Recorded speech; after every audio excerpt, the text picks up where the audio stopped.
வணக்கம் இலக்கிய குரங்குகள். Hi hi hi. வணக்கம், வணக்கம். த லெஜெண்ட்ஸ் ஆஃப் இலக்கிய குரங்குகள்லாம் ஒன்றா உட்காந்துருக்காங்க. ஸோ இது வந்து இந்த வருஷத்தோட ரவுண்ட் டேபிளா என்னன்னு சொல்லலாம், பெஸ்ட் ஆஃப் இந்த வருஷம் இலக்கிய குரங்குகள் டீம்லாம் படித்த புத்தகங்களோட பற்றி ஒரு கலந்துரையாடல் ரவுண்ட் டேபிள் மாதிரி. ஹாய் சௌமியா. ஹாய் ஆனி. ஹாய் பரணி. என்ன ஆனி ரொம்ப அழகானா? உடம்பு சரியில்லை. கொஞ்சம் இருமி அது தன்னால வந்து கொஞ்ச நேரத்தில். ஓகே. 2025 உங்களுக்கு இந்த புக் ஷோ நீங்களாம் அது பார்ட் ஆஃப் லைஃப் ஒரு புக் ரீடிங் வந்து இந்த வருஷம் உங்களுக்கு என்னென்ன போச்சு, என்னென்ன பெஸ்ட் புக்லாம் படிச்சிங்க, அப்படியே லைனாக பேச ஆரம்பிக்கலாம். நீங்கள் ஃபஸ்ட் ஆரம்பிச்சிங்க. நான் சௌமியா ஆரம்பிங்க. Ladies first. நான் இந்த வருஷம் தான் புக்கே படிக்க ஆரம்பித்தேன் ஆஃப்டர் ஸோ மெனி. சரி. ஸோ அதில் வந்து ஏற்கனவே நான் படித்த புக்கு பற்றி நிறையா பேசிட்டதுனால யாத் விஷயம், காய்ச்சர் கோச்சர், கரைந்த நிழல்கள், அதுக்கப்புறம் வந்து சில சின்ன சின்ன புக்ஸ் எல்லாம் படிச்சிருக்கேன். ஃபஸ்ட்டு பரணிக்கு சாரி, குட்டி இளவரசன் பரணி லாஸ்ட் வீக் எனக்கு சஜஸ்ட் பண்ணார். அவர் தான் புக்கு வாங்கி கொடுத்தாரு. ஸோ என்னென்ன இது வந்து என் குழந்தையோட புக்கு செட்டில் இருக்குது. ஏன்னா என் குழந்தைங்க படிக்கிற புக்கை எனக்கு கொடுத்துட்டீங்கன்னு நான் கோச்சிக்கிட்டேன். பட் இந்த புக்கு வந்து படிக்க ஆரம்பித்தோன்னா அந்த ஃபீல் வந்து ஒரு மாதிரி இது வந்து இப்படி ரொம்ப ஒரு மாதிரி ரெஃப்ரெஷிங்காக இருந்தது. ஒரு ஒரு சின்ன பையனோட வியூவில் வந்து உலகம் எவ்வளோ அழகாக இருக்குது, எவ்வளோ சிம்பிளாக இருக்குது. அப்புறம் அந்த ஒரு கற்றுக்க வேண்டிய விஷயங்கள் கற்றுக்கிறதுக்கான தெரிஞ்சுக்கிறதுக்கான ஒரு க்யூரியாசிட்டி இருக்குது. பட் வளர்ந்தவங்க எப்படி வந்து வாட் இஸ் தட் காசு பணம் பவர் அப்படின்னு போகிறாங்க. ஸோ இவன் வந்து ஒரு வேற்றுக்கிரகவாசி அந்த பையன் அப்படின்ற மாதிரி. குட்டியில் வருஷம் ஆஸ்ட்ராய்டு B612 அப்படின்ற பிளானட்லேருந்து வரான். அவன் சில மனிதர்களை பார்க்குறான். அப்போ அவங்க மூலயமா அவனுக்கு ஏற்படுற எக்ஸ்பீரியன்ஸஸ், அவன் பார்க்குற உலகத்தை விட அவங்க உலகம் வேறு மாதிரி இருக்குது. இந்த புக்கோட பிகினிங்லேயே வந்து இது வந்து ஒரு பைலட்டோட பாயிண்ட் ஆஃப் வியூவில் இந்த கதை வரும். ஸோ அவர் சொல்வார், பெரியவங்களுக்கு எல்லாத்தையும் எக்ஸ்பிளைன் பண்ணிக்கிட்டே இருக்க வேண்டியதாக இருக்குது, குழந்தைங்கள மாதிரி ஈஸியான உலகம் கிடையாது, இமேஜினேஷன் அவங்களுக்கு கிடையாது அப்படின்னு வரும். ஸோ அதாவது இப்போ ஒரு விஷயத்தை நம்ம சொன்னோம் அப்படின்னா, இது ஆக்சுவலாக அந்த புக்கில் எழுதியிருக்கும். ஒரு விஷயத்தை வந்து நம்ம சொன்னோம் அப்படின்னா அதில் வந்து எப்படி அதை வந்து நம்ம ஃபுல்லாக எக்ஸ்பிளைன் பண்ணோன்னா குழந்தைங்களுக்கு வந்து சொன்னால் உடனே இமேஜின் பண்ணிடுவாங்க அப்படின்ற மாதிரி. So he travels through lot of places, meets a lot of people. அதில் sorry for the English. So அதில் முக்கியமாக வந்து அவர் ஃபாக்ஸ் மீட் பண்ணுவான் அந்த பையன். ஸோ அந்த இடத்துல தான் வந்து அதுதான் வந்து ஒரு க்ரக்ஸ் ஆஃப் த ஸ்டோரி மாதிரி. ஸோ ஃபாக்ஸ் வந்து இவனுக்கு சில அண்டர்ஸ்டாண்டிங் இஷ்யூஸ் இருக்கும், அதுக்கான கிளாரிட்டியை கொடுக்கும். எப்படி வந்து அதை சொல்லும், அது உல்ஃபா. ஸோ குழந்தைங்க வந்து அதை எப்படி வந்து சொல்லுவோம், நீ டேம் பண்ண அப்படின்னு. டேம் பண்ணால் கண்ட்ரோல் பண்ணுறது கிடையாது, என் கூட பழகு, என்னை பழக்கப்படுத்து. ஒரு ஒரு உறவு வந்து ஒரு பழக்கத்தினால தான் வந்து அது எவ்வளோக்கு எவ்வளோ அதுக்கான எஃபர்ட்டு, டைமு, கன்சிஸ்டன்சி இதெல்லாம் போடுறது மூலியமாக தான் அந்த உறவு வளருது. அதே மாதிரி வந்து ஒரு ஒரு எனிதிங் ஆப்ஜெக்ட் சாம்பார் வீட்டில் ஆயப்பாரு ஒரு ஆப்ஜெக்ட் இருக்கும் போது அந்த ஆப்ஜெக்ட்டுக்கும் நமக்கு எதுவுமே கிடையாது. ஆனால் அந்த ஆப்ஜெக்ட் வந்து ஏதோ ஒரு மெமரி கொடுக்கும். இப்போ ஒரு கோதுமை வயல் இருக்கு, அது எனக்கு எதுவுமே கிடையாது, ஆனால் அது உன் நினைவில் எனக்கு கொடுக்குது அப்படின்ற மாதிரி ஒரு மெமரி பேஸ் பண்ணது தான் நம்மளோட ஃபுல் லைஃப். இந்த குட்டி பையன் ஒரு ரோஜாவோட இருப்பான். அந்த ரோஜா வந்து அவனுக்கு வந்து சொல்லுவான், ஏன் ரோஜாவும் சாதாரணமான, அது ஒரு பெண்ணாக உருவகப்படுத்தியிருப்பான், ஏன் ரோஜாவும் சாதாரணமானவ தான் அப்படின்றப்போ வந்து அவன் சொல்லுவான், இல்லை நீ அவ கூட டைம் ஸ்பெண்ட் பண்ண பற்றியா, அந்த நேரத்தை பொறுத்து அவள் ஸ்பெஷலானவ. நமக்கு ஒருத்தரை பிடிக்குது அப்படின்னா அவங்கள பார்த்துக்க வேண்டிய பொறுப்பு, அவங்கள சார்ந்த எல்லா பொறுப்புகளும் நமக்கு வந்து உருவாயிருது. ஸோ இது என்ன இந்த புக்கு சொல்லுதுன்னா, நம்ம எவ்வளோதான் நம்ம வளர்ந்து நம்ம அவ்வளோ பவர், ப்ரைடு, ஈகோ அந்த மாதிரி நம்ம வேர்ல்ட்லி திங்ஸில் இருந்தாலும் பட் உண்மையாகவே எசென்ஷியலாக இருக்க திங்ஸ் வந்து கண்ணுக்கு தெரியாது. அதில் முக்கியமாக அன்பு, அப்புறம் வந்து நட்பு, அந்த ஒரு ட்ரஸ்ட்டு, இதுக்கெலாம் வந்து உருவம் கிடையாது, இதை நம்ம உணரதான் முடியும் அப்படின்றது தான் இந்த புக்கு சொல்லுது. நல்லா பேசுது பாருங்க, வீடியோ வர வர வர டெவலப்டா நைஸ். இது வந்து பரணிக்கு தான் தேங்க்ஸ் சொல்லணும். ஏன்னா நான் படிக்கிறதுக்கு ஃபஸ்ட்டு ஹெசிடேட் பண்ணேன்னா இங்கே குழந்தை புக்கெல்லாம் கொடுக்குறீங்க அப்படின்ட்டு. பட் இது எனக்கு டிஃப்ரெண்ட்டாக ஒரு ஃபீல் கொடுத்துச்சு. ஸோ கண்டிப்பாக படிக்கலாம் இந்த புக்கு, கம்மி நேரத்தில் முடிச்சிடலாம். குட்டியில் நீங்கள் பரணி. எனக்கு பர்சனலாக திருக்குறள் கலெக்ஷன் பிடிக்கும். மாசியா தலைவன்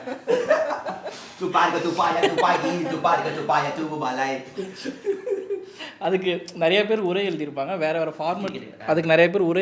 வேறு வேறு ஃபார்மெட்டில் எழுதியிருப்பாங்கல்ல. அந்த மாதிரி இந்த வருஷம் நான் கலெக்ட் பண்ண திருக்குறள் புக்கு வந்துட்டு ரோஜா முத்தையா ரிசர்ச் லைப்ரரியில் பப்ளிஷ் பண்ண புக்கு. இது வந்துட்டு 1812 வந்துட்டு பப்ளிஷ் பண்ணது. இந்த புக்கில் பார்த்தீங்க அப்படின்னா திருக்குறளுக்கு எங்கேயுமே புள்ளி இருக்காது. அச்சில் இருந்த புக்கை அச்சில் ஓலைச்சுவடியாக இருந்ததை அப்படியே அவங்க வந்துட்டு புக்காக மாற்றிருப்பாங்க. இதை பண்ணது வந்துட்டு பதிப்பாசிரியர் வந்துட்டு அம்பலவான கவிராயர். இது அச்சிட்டது வந்து தஞ்சை பிரகாசம் அவங்களோட காப்பி 1812 இதை பிரிண்ட் பண்ணது. அதோட இப்போ லேட்டஸ்ட் காப்பி இது. இது அரௌண்ட் 400 அந்த மாதிரி வரும். இந்த மாதிரி நீங்கள் ஓலைச்சுவடி எழுதும்போது புள்ளி வச்சிங்கன்னா அது ஓட்டை விழுந்துடும். அதுக்காக புள்ளி இல்லாமல் தான் எழுதியிருப்பாங்க. கல்வெட்டு நீங்கள் கல்வெட்டை பார்த்தீங்க அப்படின்னா கூட எந்த கல்வெட்டுலையுமே புள்ளி இருக்காது. ஏன்னா ஓலைச்சுவடியாக இருந்தால் அவங்க அப்படியே கல்வெட்டில் இருக்க ஓலைச்சுவடி அவங்க அப்படியே பார்த்து இப்போ அவங்க எழுத தானே போகிறாங்க.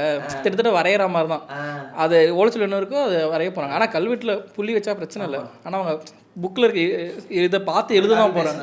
அதனால் அதுலேயுமே இல்லாமல் தான் இருக்கும். இதுலேயும் அந்த மாதிரி தான் இருக்கும். இது இந்த புக்கு ஃபுல்லாகவே இது இந்த வருஷம் நான் கலெக்ட் பண்ணேன். திருக்குறளுக்காக கலெக்ட் பண்ண ஒரு புக்கு. Super super super. நல்ல ஆர்டிஃபேக்ட் ரோஜாமுத்தையா லைப்ரரியில்.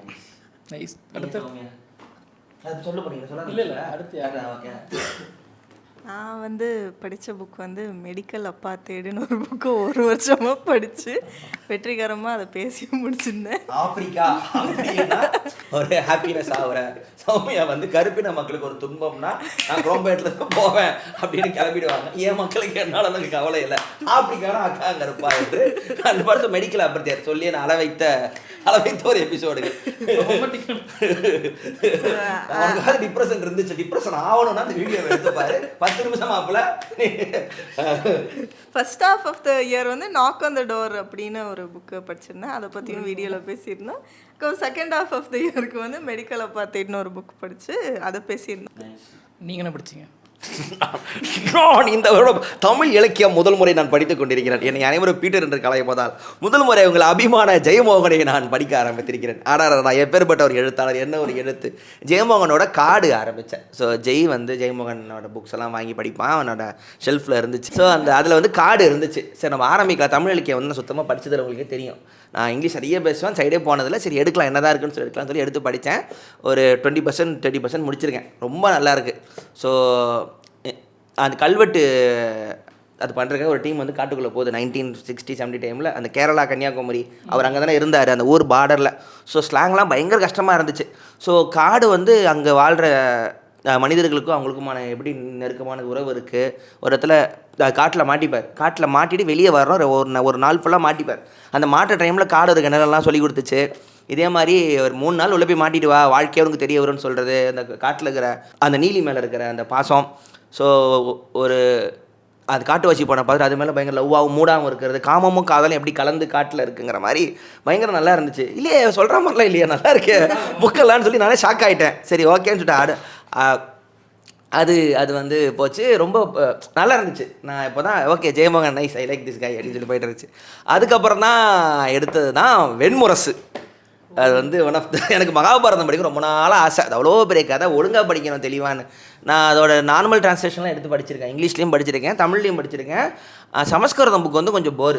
எப்படின்னா ஆனா வந்து அந்த ராஜா பேர்லாம் ஏன்னா அந்த உங்கள் தாத்தனுக்கு, அதாவது இப்போது வாங்க பரணின்னு சொல்லலாம், கொழு தாத்தாவோடைய பையனான தாத்தாவுடைய பையனான பரணிங்களும் 4 லைன் ஓட்டி வாங்க. அதுக்கப்புறம் பிராமணர்களுக்கு எவ்வளோ நெய் கொடுக்கணும், பசுமாடு கொடுக்கணும், எவ்வளோ காசு கொடுக்கணும்னு பாதி புக்கு ஓட்டிடுவாங்க. அது மாதிரி ஒரு ப்ரொமோஷன் புக்குனா வாழ்க்கையில் பார்த்ததே இல்லை. சரி எவனா கதையை சொல்லுங்கடா அப்படின்னு பார்க்கும்போது உங்களுக்கு நான் கிஃப்ட் அப்புறம் கொடுக்குறோம்டா, கதையை சொல். ஏதாவது ஒரு சீன் போயிட்டு இருக்கோம், குறுக்கால ஒரு பிராமணர் வருவார், என்ன பிரச்சனை, இனி நீ தாண்டி போக வேண்டுமானால் சொல்லு, எனக்கு 10 மடங்கு நெய், சரி கொடுக்குறேன். இப்படிதான் இருந்துச்சு. அமேசான் கிஃப்ட் கார்டு மாதிரியே இருக்கும். ஸோ அதை தாண்டி ஜெயமோகனோட புக்கில் வந்து ரொம்ப நல்லா இருந்துச்சு. அவருக்கு ஃபுல் அவர் வந்து அது லாக்டவுன் டைமில் எழுதுனது. டெய்லி ஒரு 3 புக்கு எழுதியிருப்பார் போல். ஃபுல் புக்கையும் அந்த எல்லா பேராகிராஃபையுமே எடுத்துகிட்டு அவரோட விஷனும் உள்ளே கொடுத்துருக்காரு. என்ன ஈவெண்ட்டும் அதுவும் நடக்குது, அதில் இவரோட பார்வை.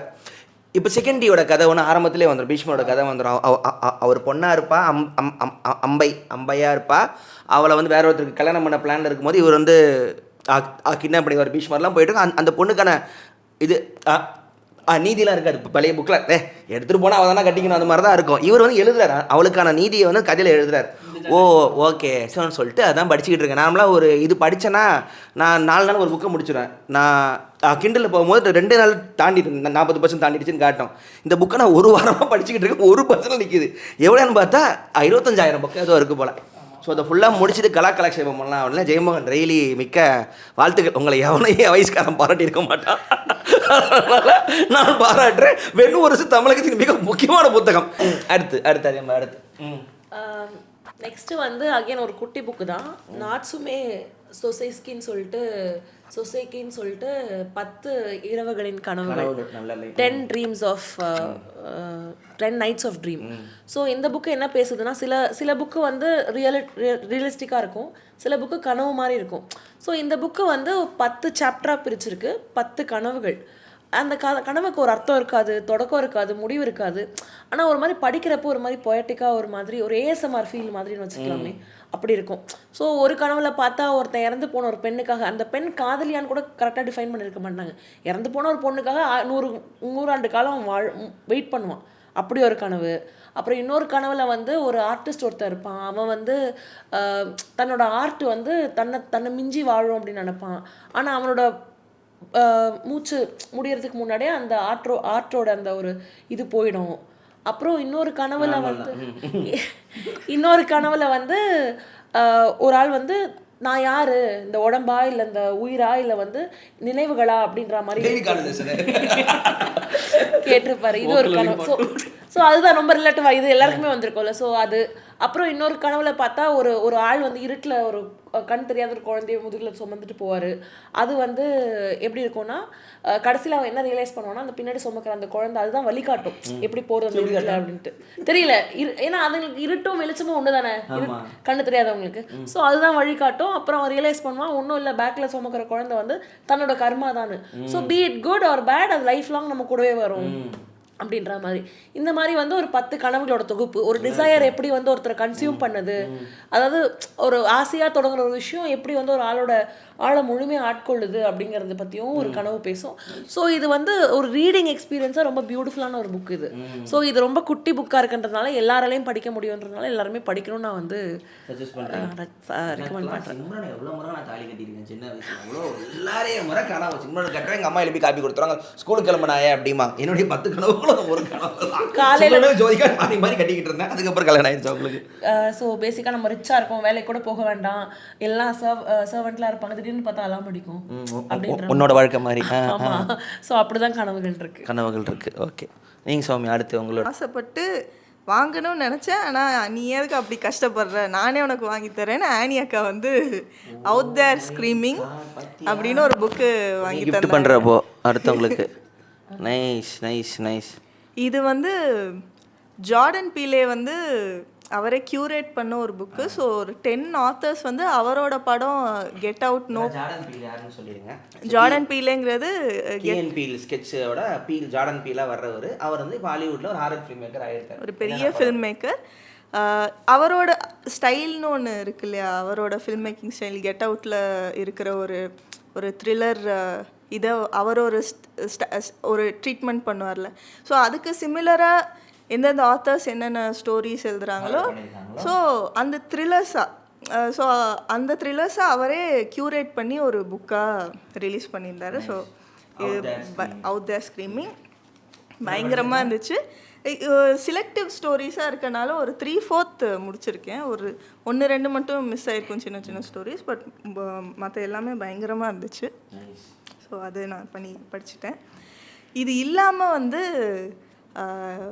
ரேண்டமாக எப்பயுமே சாஃப்ட் காப்பீஸ் தான் படிச்சிட்ருக்கேன் மோஸ்ட்டாக. நான் படித்த பெரிய 2 புக்ஸுமே எனக்கு ஹார்ட் காப்பீஸ் ரொம்ப கஷ்டம். ஸோ ஹார்ட் காப்பியாக ஒரு புக்கு படிக்கலாம். ஆனால் என்ன படிக்கலாம், சும்மா ரேண்டமாக ஏதாவது நம்ம சூஸ் பண்ண வேணாம், அதுவாக ஏதாவது வரட்டும் அப்படின்னு நினச்சப்போ, சரி நம்ம அண்ணா லைப்ரரி போகலாம். அங்கே வந்து ரேண்டமாக போவோம், எது கண்ணில் படுதோ அதை எடுத்து டக்குன்னு படிச்சிடலாம். அங்கேயே உட்காந்து அங்கேயே முடிச்சுட்டு அதை வரணும் அப்படின்னு ஒரு டாஸ்க்காக எடுத்திருந்தேன். அப்போது வந்து அங்கே பாமான்னு ஒரு ஆத்தர், அவங்க எழுதியிருந்த சங்கதி கருக்குன்னு 2 புக்ஸு படிச்சிருந்தேன். அங்கே வந்து 10 மணிக்கு போயிட்டு அவங்க மூடி லைட் ஆஃப் பண்ணி போங்க அப்படின்னு சொல்லப்போ ஒரு 8:30 ஆயிடுச்சு. அது வரைக்கும் அங்கே உட்காந்து படித்து முடிச்சுட்டு வந்தேன். அதுவும் ரொம்ப நல்லா இருந்துச்சு. நீங்கள் அடுத்து ஒரு சிறுகதை தொகுப்பு இமயம் எழுதுனது நன்மாறன் கோட்டை கதை. அதாவது இந்த வருஷத்தை டார்க் ஆக்கணுங்கிறது முடிவு பண்ணி புக்கு வாங்குறது. நன்மாறன் கோட்டை கதை இமயம். இது வந்துட்டு இதில் ஃபஸ்ட்டு கதை நன்மாறன் கோட்டை கதைங்கிறது ஒரு 6 தொகுப்பு இருக்குது. அதில் ஒரு சிறுகதையோட பேர் தான் அது. ஒரு ஸ்கூல் பிரின்சிபல் இருந்துட்டு வேற ஒரு இடத்துல இருந்து வேற ஒரு ஸ்கூலுக்கு இருந்துட்டு போகிறார். அங்கே போகும்போது முதல் நாள் அவர் சேர்ந்த அன்றைக்கே வந்துட்டு ஒருத்தவங்க எனக்கு டிசி வேணும் அப்படின்னு சொல்லிட்டு வந்து நிற்கிறாங்க. மிட் ஆஃப் த இயரில் தர முடியாது, நீங்கள் ஜூனில் வாங்க நான் தரேன் அப்படின்னு சொல்லிட்டு அவங்க சொல்கிறாங்க. இல்லை நீங்கள் இப்போ உடனே வேணும்னு சொல்லிட்டு அவங்க ரொம்ப அடம் பிடிக்கிறாங்க. என்ன காரணம் அப்படின்னு சொல்லி பார்த்தீங்க அப்படின்னா வந்துட்டு அவங்க ஊரில் இருக்கிற ஒரு ரேஸ் நடக்கும் பொங்கல் டைமில். அந்த ரேஸில் காலனியில் இருக்கவங்களோட மாடு இருந்துக்கிட்டு ஊர் பந்தயத்தில் கலந்துக்கிட்டு ஜெயிச்சிரும். அதை ஜெயிச்சதுனால அந்த மாட்டையும் அவங்க ஹஸ்பண்டையும் குத்தி சாவடிச்சிருவாங்க. இதுக்கு மேலே நான் இந்த ஊரில் இருந்தால் அப்படின்னா குழந்தைங்களையும் சாவடிச்சிருவாங்க, எனக்கு வேறு ஊருக்கு நான் போகணும்னு சொல்லிட்டு அந்த பிரின்சிபல்கிட்ட இவங்க கேட்குறாங்க. அவங்க அவர்கிட்ட இதுதான் வந்துட்டு அந்த கதையோட வரும். இதுக்கு நடுவில் இவங்க இதில் ரொம்ப முக்கியமான விஷயம் என்ன அப்படின்னு சொல்லி பார்த்தீங்க அப்படின்னா வந்துட்டு இது குத்தி சாவடிக்கிறது இது எல்லாமே எப்படியா அதுவும் நடந்துகிட்டே இருக்கும்.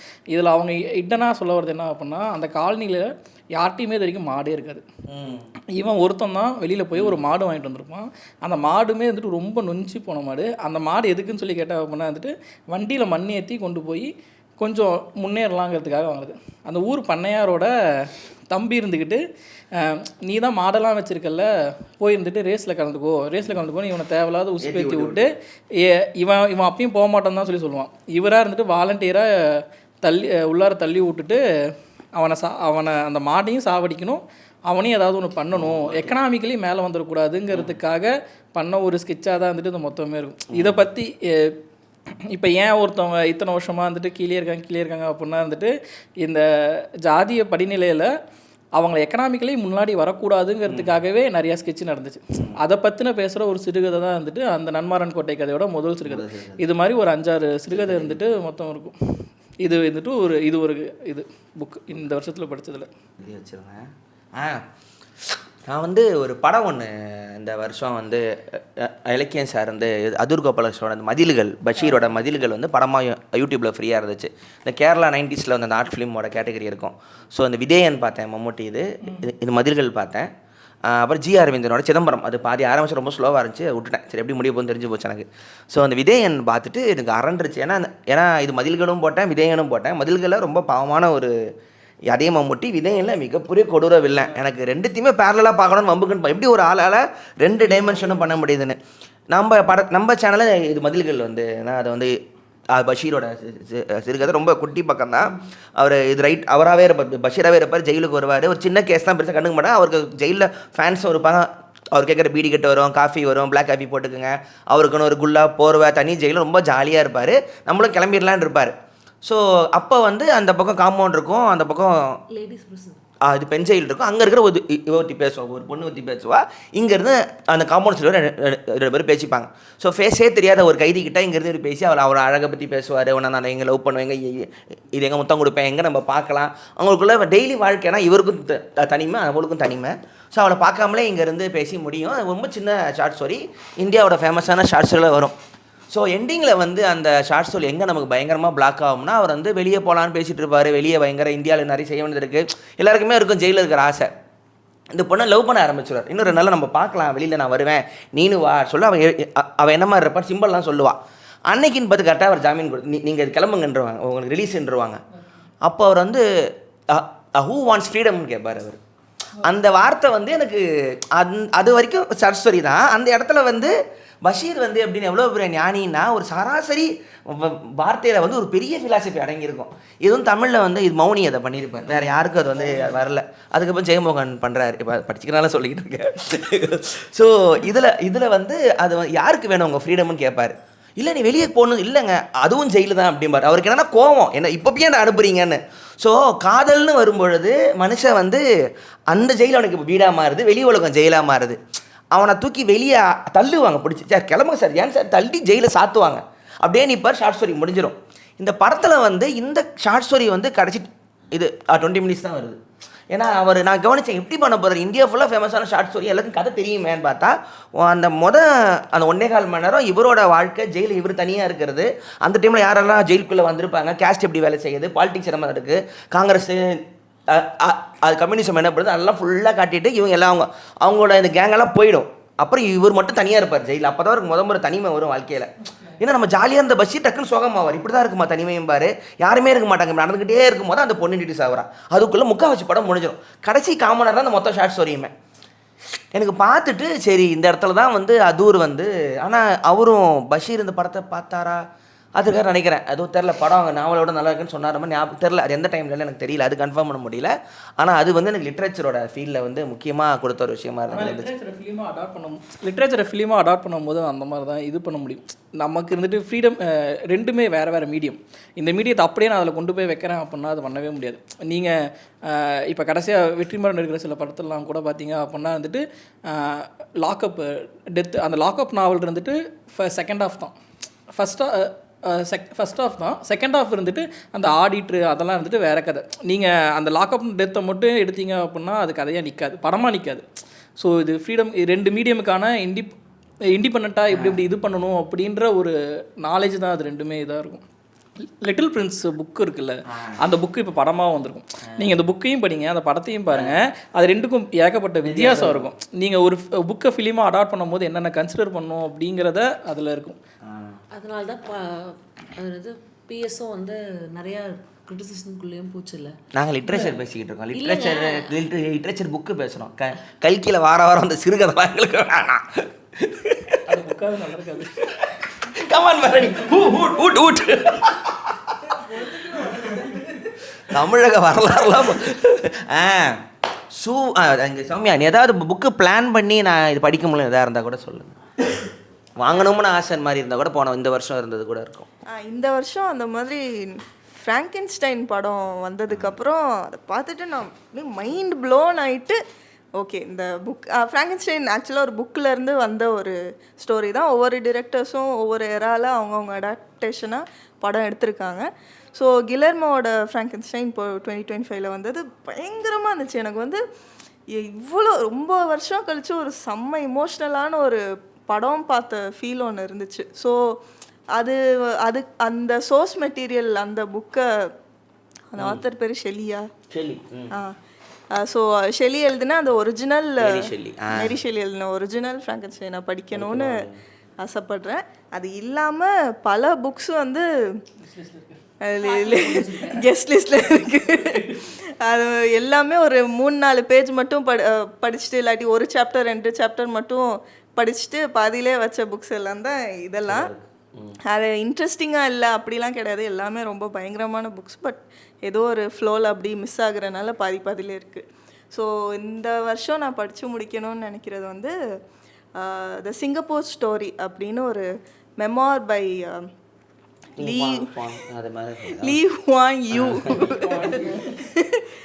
வான் யூ எழுதின மெமோர். அது சிங்கப்பூர் எப்படி ஃபார்ம் ஆணுச்சு அப்படிங்கிறத அந்த காலகட்டத்தில் அதை ஃபார்ம் பண்ண அந்த அவரே ஒரு மெமோர் எழுதியிருப்பார். அவரை வந்து டெக்னிக்கலாக டிக்டேட்டர்னு சொல்லுவாங்க. பட் அந்த புக்கை படித்தா எனக்கு வந்து இது வேறு விதமான ஒரு டிக்டேட்டர்ஷிப்பாக இருக்குது. ஏன்னா சிங்கப்பூர் இப்போ எப்படி இருக்குதுன்னு நமக்கு தெரியும். அது ஃபார்ம் ஆனப்போ ஒன்றுமே இல்லாத ஒரு லேண்டை வந்து அவர் வேறு மாதிரி மாற்றிருக்காரு. ஸோ அது ஒரு பயங்கர ஃபஸ்ட் ஹேண்ட் எக்ஸ்பீரியன்ஸ் புக் அது. ஸோ அதை படிக்கணும்னு ஆசைப்பட்றேன். நெக்ஸ்ட்டு வந்து நிறைய புக்ஸு கொஞ்சம் ஸ்லோவாக படித்தா இது நல்லா இருக்குது, இது ஒன்றும் கதை இல்லை, இது ஒருத்தவங்களோட ஜேர்னி. ஸோ அதை அப்படியே ஸ்லோவாக நம்மளும் படிக்கலான்னு நினச்சது வந்து ரூட்ஸ் பை அலெக்ஸ் ஹேலி. அது வந்து இது ஒரு கதை, இதை நோக்கி போகுது அப்படின்னு இல்லை, எனக்கு என்ன விஷயம்னு தெரியும். ஸோ எந்த ஊரில் நடக்குது அது நமக்கு தேவையில்லாத விஷயம் இல்லை சொல்ல. வேறு நீங்களே வேறுங்க போது ஆப்பிரிக்காவுக்கு போகுது, அம்சிகரிக்கு போனால் போக மாட்டாங்க, ஆப்பிரிக்கா வேறு தான் எனக்கு வேணும். இது வந்து நம்ம ஒத்துக்கணும், இது ஒரு மிக முக்கியமான புக்கு. நமக்கு வேறுனா எங்கே வரும்? வேறுனா நம்ம ஊர் மதுரை இல்லை கோயம்புத்தூர் சிலப்பதிகாரம் இல்லைன்னா இண்டஸ் வேலி போயிடலாம். வேறு ஏன் ஆப்பிரிக்காவுக்கு போவானே? அலெக்ஸ் ஹேலி வேறு தான் உங்களுக்கு வேணுமா? ஆதி வேருக்கு தான் போவோம். ஸோ இது ஒரு very important piece in literature. கண்டிப்பாக இதை வந்து ஒரு ஸ்டோரி புக்காக படிக்க முடியாது. ஸோ அதனால நானும் அது ஒரு டைம் எடுத்து சாப்டர் பை சாப்டராக அப்படி போயிட்டுருக்கேன். அண்ட் என்னோட எக்ஸ்பெரிமெண்டல் ரீடிங்ஸ் அப்படின்னு சும்மா அங்கங்கே போகிறதுக்கு வந்து Raavan by Amish, enemy of ஆரியவர்த்தா, அந்த சீரீஸில் ராவனோட இதை மட்டும் ஓகே படித்து பார்க்கலாம். ஏன்னா ஆனால் அமிஷ் எழுதின வேறு எதுவும் நான் படித்ததில்லை, என்னன்னு தெரியும், பட் அதில் பெருசாக இன்ட்ரெஸ்டடாக இல்லை. பட் இது மட்டும் கொஞ்சம் ஸ்டடி பண்ணலாம், என்ன எழுதியிருக்காங்க அப்படின்னு படிக்கணும்னு தோணுச்சு. அப்புறம் வந்து இது என்னோட ஒரு கம்ஃபர்ட் ஜானர், ஜாப்பனீஸ் த்ரில்லர்ஸ். இது வந்து என்னோட கம்ஃபர்ட் ஜானர். ஸோ அதில் வந்து இது ரொம்ப இன்ஸ்டாகிராம் ஃபேமஸாக நிறைய பேர் இதை படிச்சிருக்காங்க, பட்டர் பை சாக்கோ யுசுகி அப்படின்னு. ஸோ அதையும் ஸ்டார்ட் பண்ணியிருந்தேன், நல்லா தான் போச்சு. இப்படி கம்ப்ளீட் பண்ணிடுவேன். இது எனக்கு ரொம்ப தேவையான ஒரு book, the art of spending money. இது வந்து நம்ம ஃபினான்ஸ் சீரீஸ் பேசிகிட்டு இருந்தோம்ல, போயிட்டு இருந்ததுல. ஸோ அதுலேருந்து கொஞ்சம் கொஞ்சம் கற்றுக்கலாம், அதுலேருந்து கொஞ்சம் கொஞ்சம் கற்றுக்கலான்றப்போ ஆனாலும் நம்ம திருந்தின பாடில்லை. ஸோ இது வந்து இந்த அரவிந்த் சுவாமி சொல்லி ரொம்ப ஃபேமஸ் ஆச்சுல்ல, த சைக்காலஜி ஆஃப் மணி, அது மார்கன் ஹோசல் எழுதின அடுத்த புக்கு. ஸோ இதில் வந்து என்ன பண்ணுவாங்கன்னா, இது வந்து ஸ்பெண்டிங் வந்து ஒரு skill. Okay, it's not something that we do on a daily basis, but இது ஒரு skill that can be developed or can be consistently performed அப்படின்ற மாதிரி இந்த புக்கு பேசியிருக்கோம். இது எப்படி சேவ் பண்ணணும், எப்படி இன்வெஸ்ட் பண்ணணும் அப்படின்லாம் இல்லாமல் நம்ம செலவு பண்ணுறது வந்து நம்ம வாழ்க்கைக்கு எந்த வகையில் வந்து வேல்யூ அடிஷன் கொடுக்குது, கான்ஷியஸாக ஸ்பெண்ட் பண்ணணும், அதுக்குன்னு ரொம்ப சிக்கனமாகவும் இருக்கக்கூடாது, எங்கெங்கெல்லாம் செலவு பண்ணணும் எங்கே செலவு பண்ணக்கூடாது அப்படிங்கிற மாதிரி ஒரு டீப் டிஸ்கஷன் போகுது. இதை நான் தனியாக பேசணுன்றதுக்காக இதோட நான் முடிச்சுக்கிறேன். ஆர்ட் ஆஃப் ஸ்பெண்ட் மணி வந்து சு வெங்கடேசனோட காவல் கோட்டம் ஆரம்பித்தேன். நான் கிண்டில் இந்த அன்லிமிட்டட் வாங்கிட்டேன், மாதம் 140 ரூபா போட்டு. தமிழ் எழுக்கி அன்றைக்கி முடிச்சிடலாம்டா, எல்லா புக்கும் தமிழ் புக்கு எல்லா புக்கும் உள்ள வச்சுருக்காங்க. அப்புறம் இது பூமணியோட அஞ்ஞாடி ரெண்டும் ஆரம்பித்தேன். ரெண்டு பெரிய புக்கு. நம்ம தான் நைட் எங்கே தூக்கம் வருது நமக்கு. ஸோ காவல் கோட்டம் வந்து ரொம்ப நல்லா இருந்துச்சு. மதுரையில் வந்து சுல்தான் படைகள் முறை வந்து அந்த கோட்டையை ஆட்கொள்கிறாங்க. இவர் மாலிக் கபூர் அந்த கேங்கை வந்து காலி பண்ணுறதுக்கு விஜயநகர எம்பையரோட ஆரம்பகால அந்த முன்னாடி இருந்த கர்நாடகாவிலேருந்து ஒருத்தவங்க ஒரு அம்மா வராங்க, ஹஸ்பண்டை கூட்டிகிட்டு வந்து இந்த கொல்லவாறு பேர் வருது வந்து கண்ட்ரோல் பண்ணி மதுரையை கண்ட்ரோல் எடுத்துக்கிட்டு எப்படி இந்த விஜயநகரம் பேர் இங்கே வந்துச்சு. அப்புறம் இது நாயக்கர்கள் ஆட்சிக்கு முன்னாடி மதுரை வந்து அப்புறம் அந்த புக்கில் சொல்கிறாங்க ஒரு 1700 to 700 வருஷமாக தமிழ்நாடு வந்து தமிழர்கள் கையில் இல்லைங்கிறது யாருக்குமே தெரியல அப்படின்றாங்க. என்ன சொல்கிறீங்க, இது எங்கள் அண்ணனுக்கு தெரிஞ்சால் கோவப்படுவார் அப்படின்னா. சில பார்த்தா 70 வருஷத்துக்கு முன்னாடி மாலிக் கபூர்லேருந்து கர்நாடகாரன், தெலுங்காரன், மராட்டிக்காரங்கிட்ட தான் இருந்திருக்கேன். என்னடா பேசிகிட்டு இருக்கீங்க, எனக்கு தாத்தா தக்கட தையன்னு இருந்துச்சு. அப்புறம் அதில் வந்து இந்த விஜயநகரம் பேர் வந்துச்சு.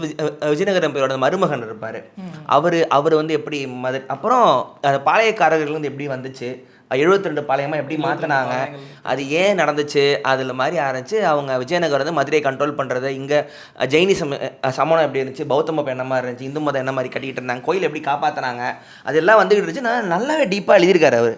அதில் இன்னொரு இன்ட்ரெஸ்டிங்கான ஒரு சீனுமே சின்னதாக வரும். அந்த ஊருக்கு வந்துட்டு ஒரு காவல் காக்கிறதுக்கு ஒரு குரூப் ஆஃப் பீப்புள் இருப்பாங்க, காவலர்கள் இருந்துட்டு இருப்பாங்க. அவங்க வந்துட்டு பிரிட்டிஷ் வந்துட்டு அங்கே வந்து போலீஸ் ஸ்டேஷன் அமைச்சிருப்பாங்க. உங்கள் போலீஸ் ஸ்டேஷனில் யாரும் களவு போகக்கூடாது அப்படின்னா எங்களுக்கு மாதம் வரி கட்டு அப்படின்னு சொல்லிட்டு இவங்களுக்கு போட்டிருப்பாங்க.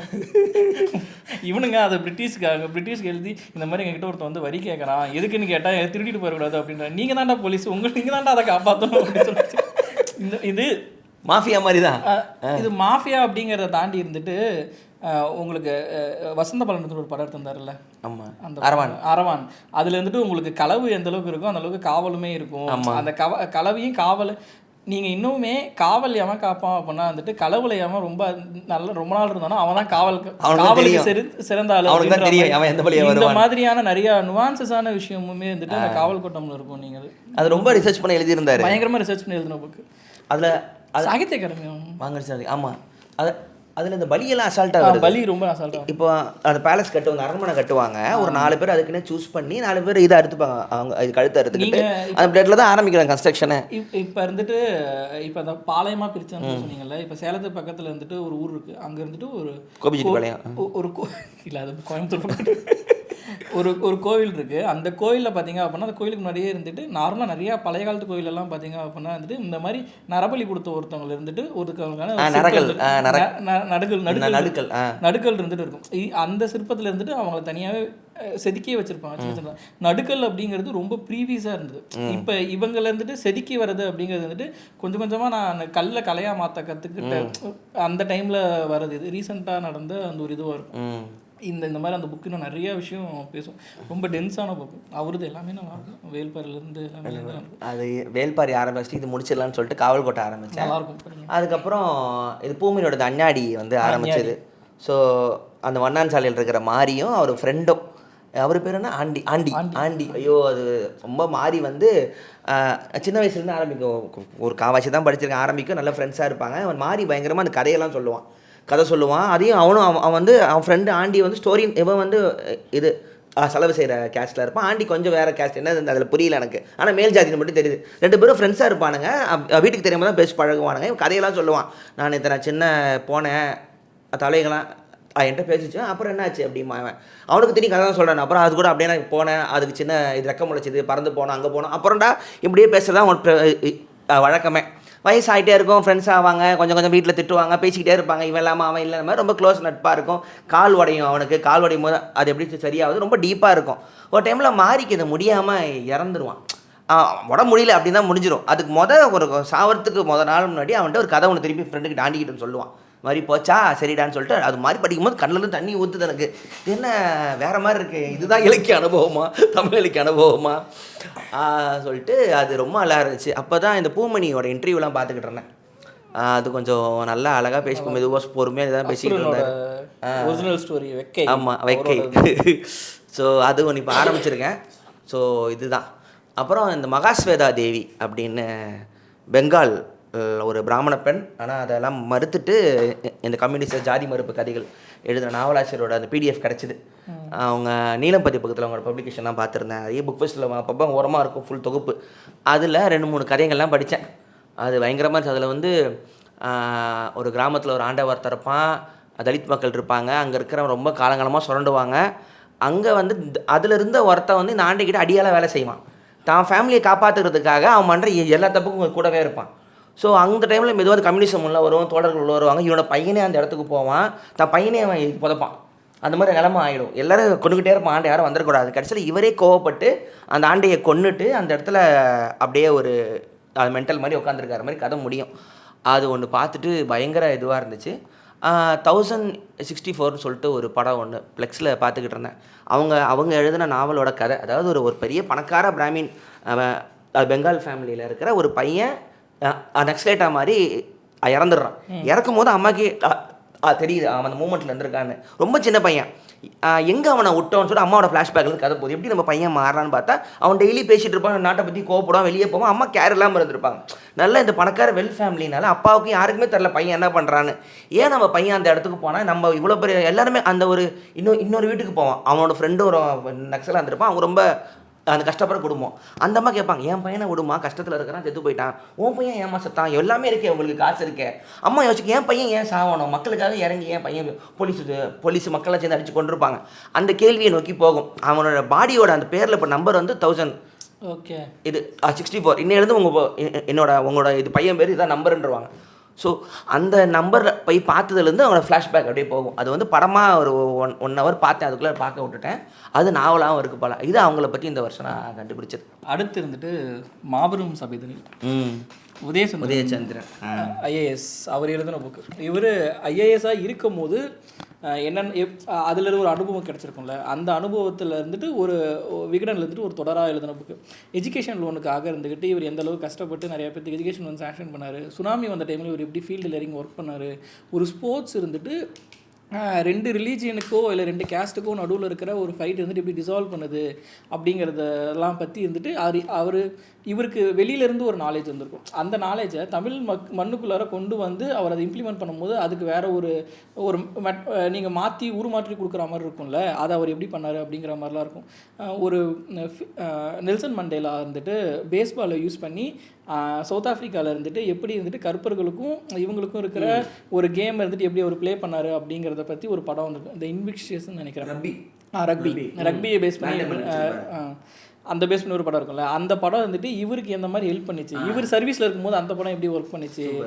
அதே மாதிரி வந்துட்டு ஹிடன் ஃபிகர்ஸ் படம் இருக்குல்ல, அந்த படம் இல்லை பிராட் பிட்டோட ஹிடன் ஃபிகர்ஸ் அந்த 3 நாசா சயின்டிஸ்ட் இருப்பாங்கல்ல, 3 ஃபீமேல் சயின்டிஸ்ட் இருப்பாங்கல்ல, அந்த படம்லாம் இருந்துட்டு இவங்களுக்கு எந்த அளவுக்கு ஹெல்ப் பண்ணிச்சு இவருக்கு.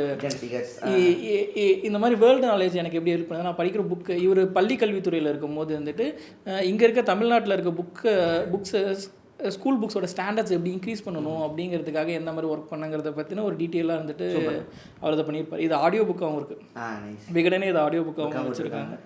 ரீசெண்டாக சில ஈவெண்ட்ஸ் நடந்ததை பேஸ் பண்ணி எனக்குன்னு நானாக தேடி ஒரு புக்கு வந்து வாங்கி படித்தேன். அதாவது யாரும் சஜஸ்ட்லாம் பண்ணாமல் நம்மளாவே ஆர்வமாக ஒரு விஷயத்தை தேடி படிப்போம்ல, அப்படி வந்து பூக்குழின்னு ஒரு புக்கு வந்து என் ஃப்ரெண்டை கிஃப்ட் பண்ண சொல்லி கேட்டு வாங்கி நான் படித்தேன். பர்த்டேக்கு வாங்கி கொடுத்தாங்க. ஸோ அந்த புக்கு வந்து it is a fictional story. அது வந்து ஒரு பொண்ணோட ஒரு மனசுலேருந்து, அதாவது பேசவே மாட்டா, ஆனால் அவளோட பர்ஸ்பெக்டிவ்ல தான் கதையே போகும். ஸோ அது வந்து ஒரு குடும்பத்தில் கல்யாணம் ஆகி வரா, அவளை கடைசியில் வந்து தீக்கு இரையாக்கிடுறாங்க. அதுதான் அந்த கதை. ஸோ இது பெருமாள் முருகன் எடுத்த கதை. ஸோ இந்த கதை வந்து எனக்குள்ள நிறைய கேள்விகளை உருவாக்குச்சு. ஏன் வந்து ஒருத்தரை கொலை பண்ணுறாங்க? ஏன்னா இப்போ நம்ம சாப்பாட்டுக்காக கொலை பண்ணுறதுன்றது வேற. ஒரு மிருகம் இன்னொரு மிருகத்தை கொல்லுது, ஆனால் வந்து மனிதர்கள் மட்டும்தான் இன்னொரு மனிதரை வந்து கொல்றாங்க. உணவு தேவையில்லாமல் ஒரு உயிரை எடுக்கிறாங்கன்னா அதில் என்ன சந்தோஷம் கிடைக்குது, என்ன நிறைவு கிடைக்குதுன்ற ஒரு கேள்வி எனக்கு வந்துச்சு. ஸோ நான் அதுக்கப்புறம் இந்த ஹானர் கில்லிங்ஸ் பற்றி கொஞ்சம் படிக்க ஆரம்பித்தேன். அது என்னாச்சுன்னா, ஒரு நிறைய ஆர்டிகல்ஸ் படிக்கும் போது பார்த்தா ஒரு ஆர்டிக்கலில் வந்து நான் நினச்சிக்கிட்டேன் சரி இந்தியாவில் இது நிறைய இருக்குது போல இருக்குது அப்படின்னு நினச்சி படிச்சுட்டு இருக்கும்போது பார்த்தா ஒரு ஆர்டிக்கல் எனக்கு வந்து யூஎஸில் 1970 சம் டைமில் வந்து ஒரு ஹானர் கில்லிங் நடந்திருக்கு. அதுதான் ஃபஸ்ட்டு ஹானர் கில்லிங் ரெஜிஸ்டர்ட் போல இருக்குது. ஒரு பிளாக்க லவ் பண்ணிட்டாலாமா பொண்ணு. எனக்கு சரியான ஷாக்கு. டே நம்ம தான், ஏன்னா நான் எப்போவுமே நினச்சிருக்கேன் எஜுகேஷன் வந்து நம்மளை வந்து பெட்டராக்கும் ஆஸ் அ பர்சனா, நிறைய விஷயங்களை கற்றுக்கும் போது. தட்ஸ் ஹவ் இல்லைங்க தட்ஸ் ஹவ் வி லேர்ன். இல்லையா நிறைய விஷயங்கள் வந்து நம்ம வந்து எக்ஸ்பீரியன்ஸ் மூலமா மனுஷன் ஒரு இடத்துல இருந்து இன்னொரு இடத்துக்கு போகணும்ல. சரி ஓகே. ஸோ நான் இதை படிச்சுக்கிட்டு இருக்கும் போது பார்த்தா வெளிநாட்டில் இருக்கணும்னா சரி நம்ம இதுக்கு ஏதாவது இன்னும் டீப்பாக புக் எடுத்து படிப்போம்னு சொல்லிட்டு ஃபுல்லாக சர்ச் பண்ணுறேன். இல்லை அமெரிக்கா இல்லை, கேளுங்க.